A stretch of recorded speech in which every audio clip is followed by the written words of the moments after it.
Општина Аеродром за прв пат по подолг период истовремено работи на реализација на два капитални проекти. Доградба на Општинското основно училиште Блаже Конески во Мичурин и на детската градинка Изворче во Стар Аеродром, информираат од Општината.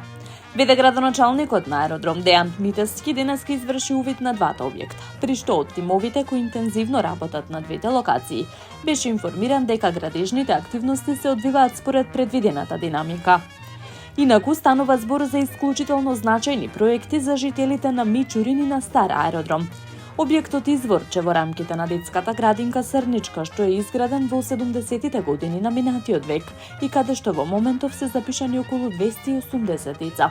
За прв пат добива целосно нов лик и проширување на згрижувачките капацитети за плюс 170 деца, со што се очекува листите за упис да станат минато, соопштија од Општина Аеродром.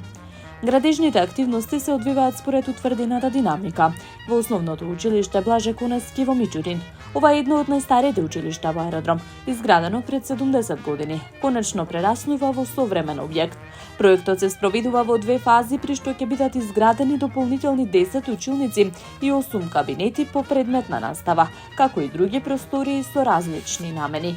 Остануваме посветени на подобрување и осовременување на постојните згрижувачки и воспитно-образовни установи, а веќе се работи на подготовка на документацијата за отпочнување на проекти за изградба на нови градинки на територијата на општината, порача од локалната самоуправа.